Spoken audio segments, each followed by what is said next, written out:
Привет, YouTube! С вами Михаил Снитко, и тема этого видео – тайм-менеджмент. Данное видео посвящено не только тайм-менеджменту, но и планированию, а также совмещению технологий тайм-менеджмента с другими управленческими компетенциями.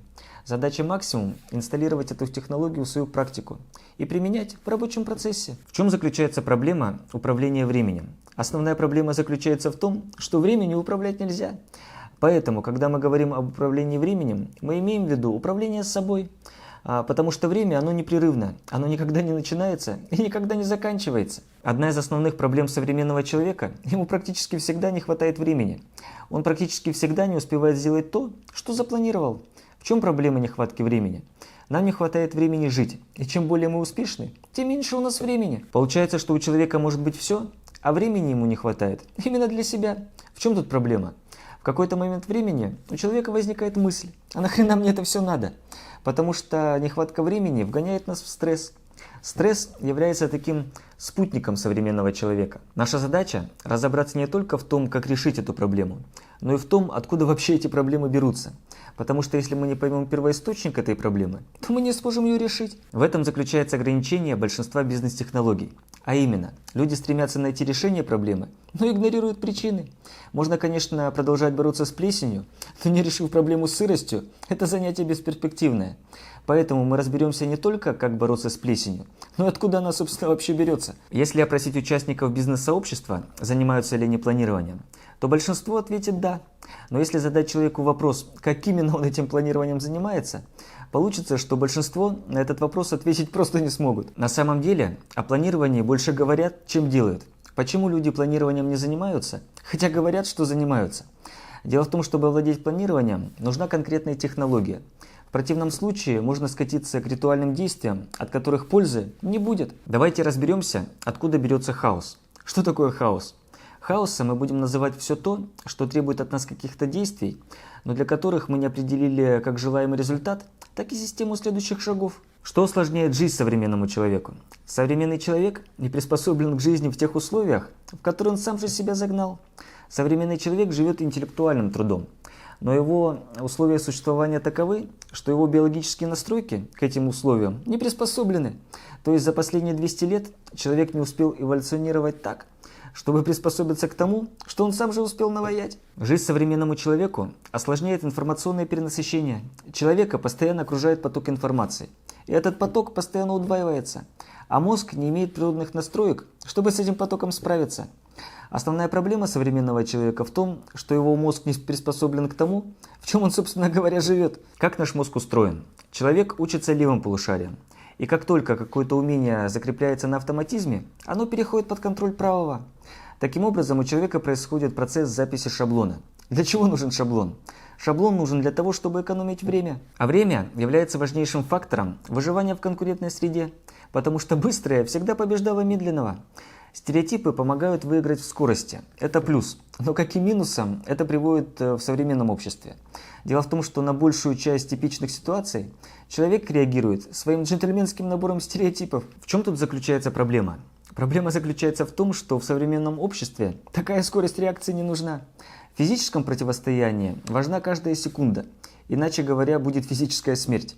А в современном обществе у нас физическая составляющая начинает переходить в интеллектуальную сферу. В современном же обществе физическая смерть от ошибочных решений нам, скорее всего, не грозит. Что в этом случае надо сделать? Первичная задача – это отсоединить свои привычки от инстинкта самосохранения. Поэтому, чтобы стать человеком разумным, а не человеком рефлекторным, важно себя от молниеносных реакций отучить. Важно отучить себя от инстинкта самосохранения. Поэтому первичная задача – это цепочки, которые в нас встроены, научиться размыкать. Еще у человека есть лобные доли, которые отвечают за оперативную память. В чем заключается функция оперативной памяти? Это разбираться со входящими сигналами и что-то с ними делать. В чем тут проблема? Проблема заключается в том, что лобные доли у нас достаточно слабенькие. Что из этого следует? Из этого следует то, что человек может в своей оперативной памяти удерживать 7 плюс-минус 2 фактора. Это то количество компонентов, которые человек может осмыслить. В чем тут заключается проблема? Проблема заключается в том, что 7 плюс-минус 2 мозгу тоже неудобны, и в него встроен оптимизатор. Как этот оптимизатор функционирует?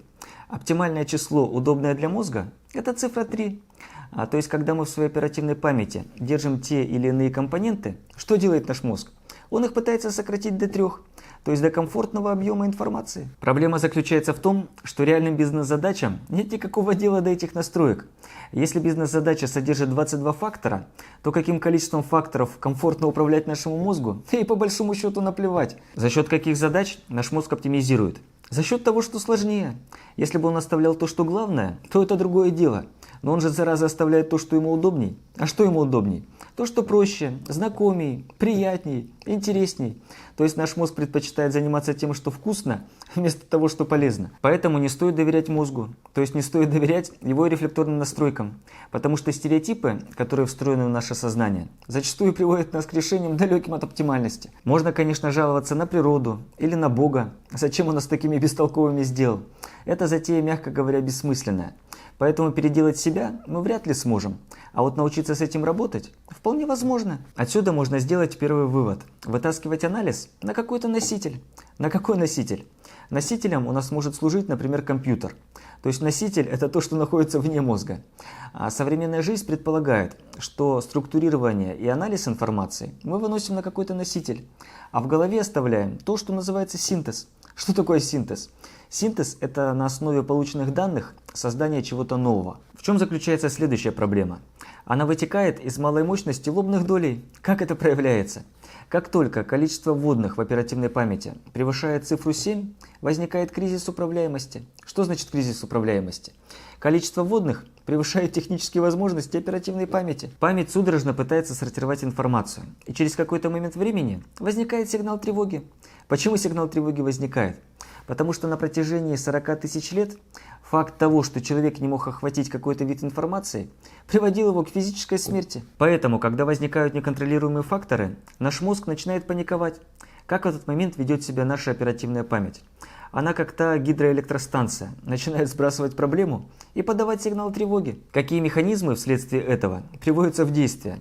В действие начинают вступать механизмы выживания. В кровь впрыскивается адреналин, и организм начинает готовиться к бою. Проблема заключается в том, что когда в действие вступают механизмы выживания, человек начинает принимать решения радикально. В чем тут проблема? Проблема заключается в том, что лобные доли человека теряют работоспособность и перебрасывают управление ситуацией на механизмы, отвечающие за физическое выживание. В таком состоянии человек, мягко говоря, плохой мыслитель. В таком взведенном состоянии человек не способен ни на чем сосредоточиться. Он пытается охватить весь спектр проблем, но фактически воспринимает их как враждебные. И вместо того, чтобы решать проблему, он ее пытается от себя отшвырнуть. Какой тут можно сделать вывод? Без планирования человек обречен быть жертвой комплекса дефицита внимания. Поэтому, пока мы не научимся работать собственным мозгом, никакие технологии тайм-менеджмента не помогут. Есть такое высказывание: бытие определяет сознание или сознание определяет бытие. В тайм-менеджменте сознание определяет бытие. И технологии будут ложиться только в том случае, если мы правильно поставим свое мышление. Поэтому, пока мы не выработаем адекватную картину мира, то есть как правильно, а как неправильно, никакие технологии тайм-менеджмента не помогут. Почему? Потому что они будут ложиться на неправильную основу. Почему многие не занимаются планированием? Первое. Планирование занимает время. Частая отговорка «мне некогда этим заниматься». Существует притча, которая наглядно показывает суть этой проблемы. Значит, идет путешественник по лесу и видит дровосека всего в поту, который пилит дерево тупой пилой. А путешественник посмотрел на этот процесс и говорит: «Уважаемый, почему бы вам не сделать перерыв и не наточить пилу?» На что путешественник отвечает: «Мне некогда, я должен быстрее спилить это дерево». Часто отношение к планированию напоминает историю дровосека, который вместо того, чтобы сделать перерыв и наточить пилу, предпочитает пилить. К сожалению, также себя ведут многие руководители, которые экономят на планировании, потому что у них нет времени. Вторая отговорка: в бизнесе все непредсказуемо.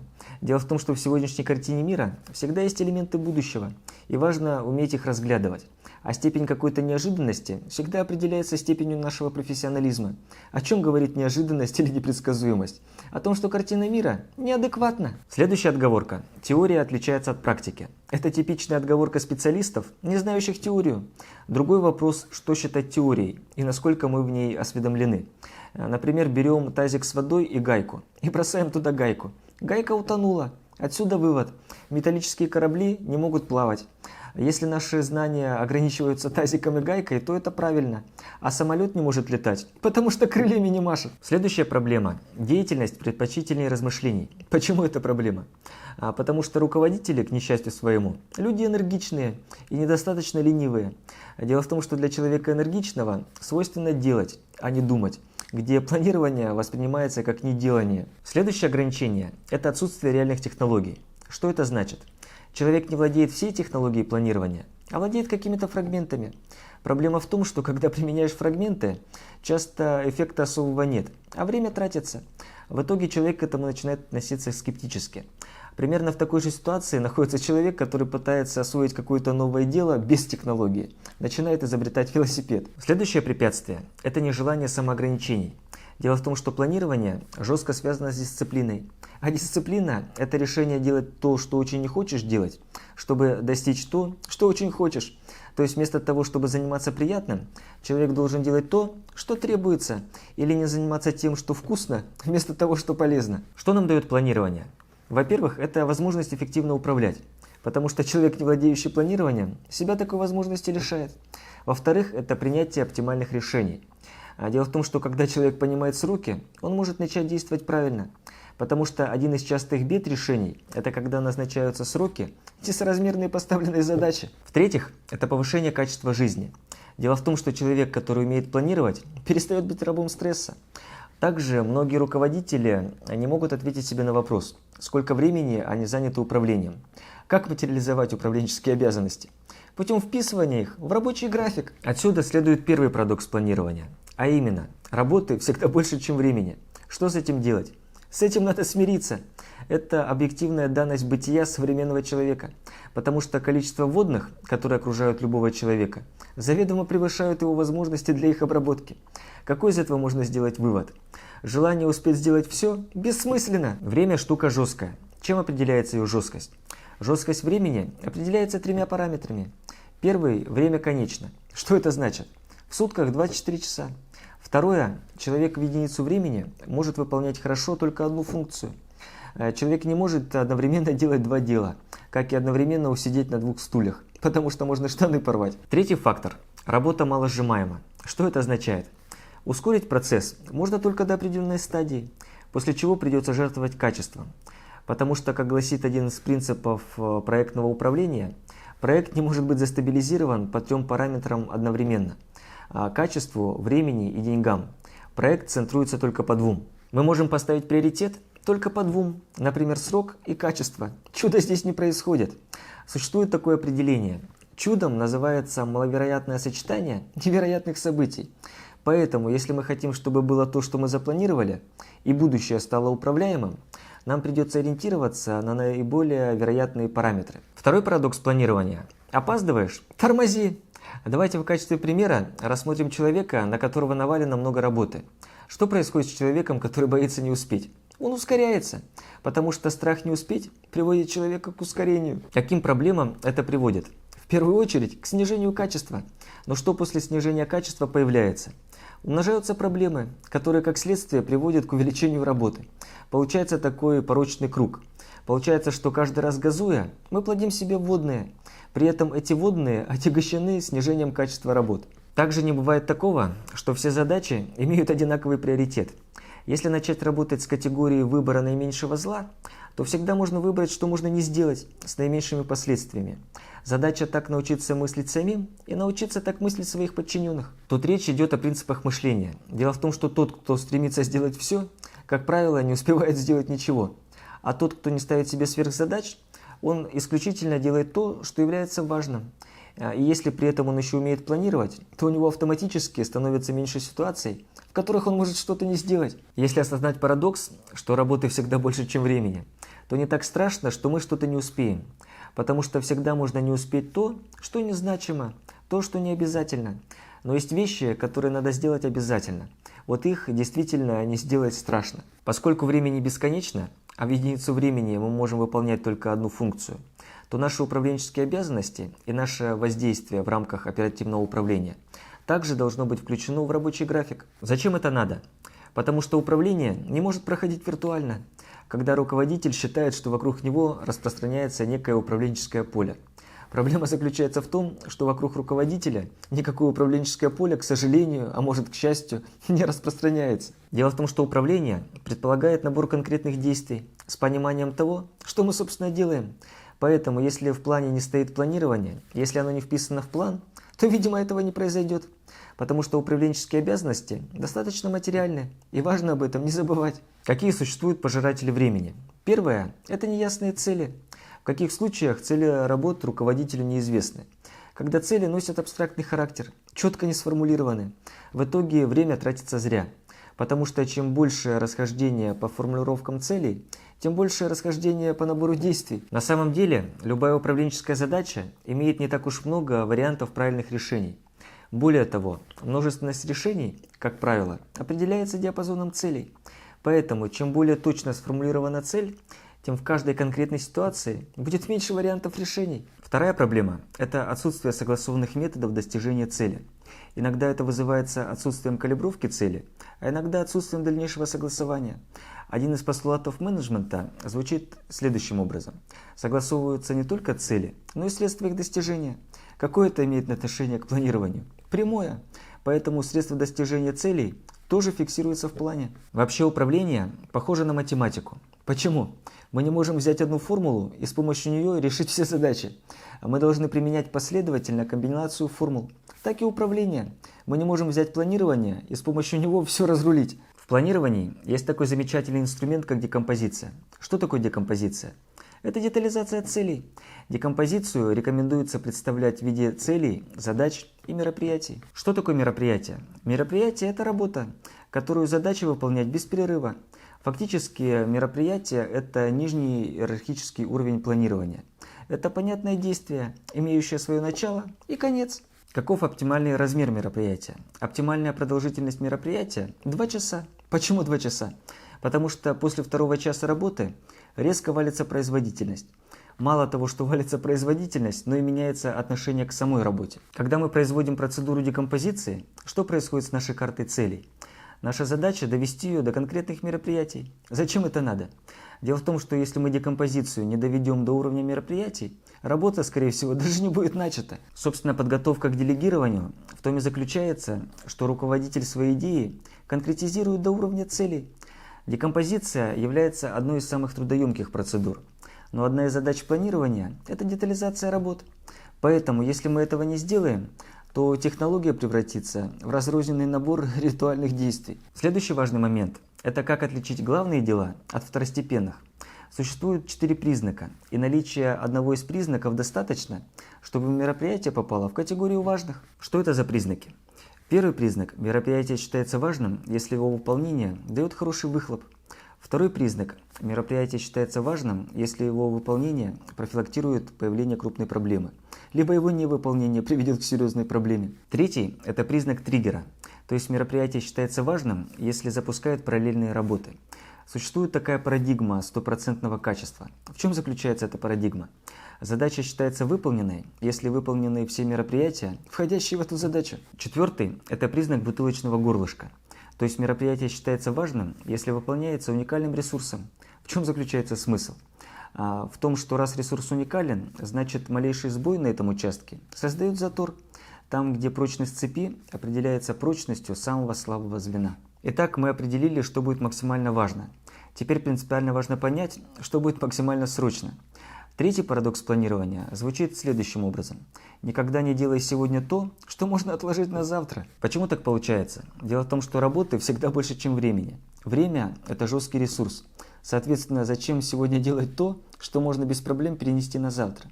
Потому что если мы этого не сделаем, то мы нанесем ущерб тому, что мы не сможем не сделать сегодня. То есть, если мы сегодня сделали то, что можно без проблем перенести на завтра, то, скорее всего, мы сегодня не сделаем то, что нельзя перенести на завтра. Потому что в единицу времени мы можем выполнять только одно мероприятие. Что будет признаком максимальной срочности? Это то, что нельзя на завтра перенести. Срочность может иметь 2 причины.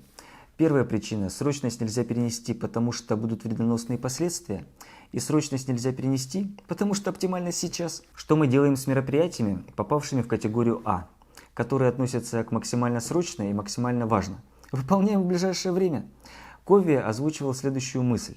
что если мы собрались писать гениальную симфонию, и у нас закипает кофе, то надо заняться кофе, потому что без симфонии мир еще проживет, а вот кофе ждать не будет. Но у нас есть дела, которые в категорию А не попадают, хотя имеют признаки важности. Это дела категории Б, где важность максимальная, а срочность минимальная.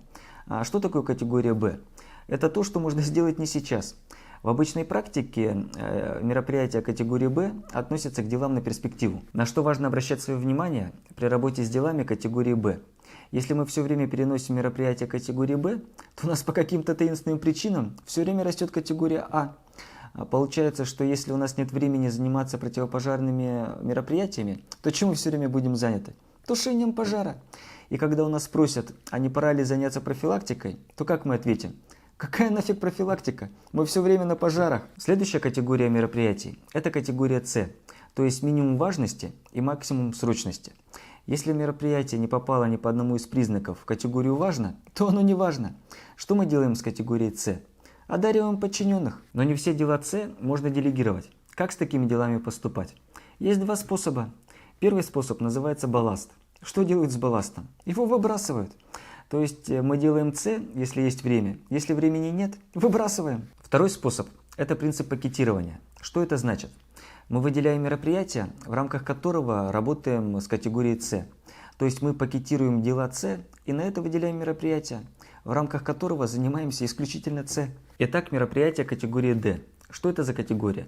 Это категория дел, которые относятся к неважно и несрочно. Что надо делать с такими делами? Выбрасывать в унитаз. В чем тут кроется подвох? Дело в том, что дела А и Б часто являются неприятными, а дела С и Д интересными и увлекательными, где происходит борьба вкусного с полезным. И очень часто мы занимаемся тем, что вкусно, вместо того, что полезно. Кроме того, дела А и Б часто лежат вне зоны наших прямых компетенций. Трудоемкие, с неочевидным выходом, эмоционально напряжены, а дела С и Д яркие, интересные, привлекательные и позволяют сразу увидеть результат. Кто-то из древних и мудрых когда-то сказал: если хочешь видеть свой результат сразу, иди в дворники. Как часто складывается рабочий день типичного руководителя? Руководитель приходит с утра на работу и для разминки начинает день с С и Д, потому что нет ничего легче, чем быть все время занятым, и нет ничего труднее, чем быть эффективным. По сути, решив задачу с калибровкой мероприятий, нам надо эти мероприятия привязать к конкретным датам. В каком случае это все будет сделано и наши планы не останутся на бумаге, если мы реально начнем это делать. Но часто как бывает, мы планировали, да не выпланировали. Поэтому, чтобы появилось время, надо выполнить процедуру привязки. Как процедура привязки выполняется? Процедура привязки выполняется, например, в Google календаре, или если в компанию внедрена CRM-система, то в CRM. Давайте разберем принцип выполнения привязки. Существует правило 40/60. Что это означает? Мы не можем запланировать 100% времени. Поэтому адекватное соотношение – это 60% мы планируем, 40% оставляем свободными. Потому что избыточное время запланированных дел лишает нас гибкости, а недостаточное приводит к хаосу. Еще одно правило – планируемые дела прошивать с интервалом минимум полчаса. Для чего? Во-первых, перерыв, во-вторых, исключить принцип домино, то есть оставлять люфты. Что происходит в результате привязки? Мероприятия привязаны ко дням в соответствии с приоритетами, после чего мы можем выполнить процедуру обзора. Как эта процедура делается? В конце каждого периода мы подвергаемся информационной интервенции. Что надо сделать? В рамках этой процедуры выполнить 3 простые операции. Первое – это аудит. Что мы делаем во время аудита? Проверяем план-факт. Второе – это пасьянс. Что такое пасьянс? У нас есть 3 источника информации. Это запланированные задачи, результаты аудита и прошедшие за день события. Что мы теперь делаем? Мы соединяем эти 3 источника между собой и проверяем приоритеты. Что нам это дает? Это нам обеспечивает гибкость планирования и возможность контроль ситуации не потерять. На этой оптимистической ноте предлагаю данное видео закруглять. Поэтому хочу пожелать всегда доводить свои дела до желаемых результатов, распоряжаться своим умом так, чтобы быть счастливым самому и приносить пользу людям, а также ценить свое время, потому что время – это то, из чего сделана жизнь. Подписывайтесь на мой канал, высказывайте свою точку зрения в комментариях, ставьте лайки и увидимся в следующих видео. Пока!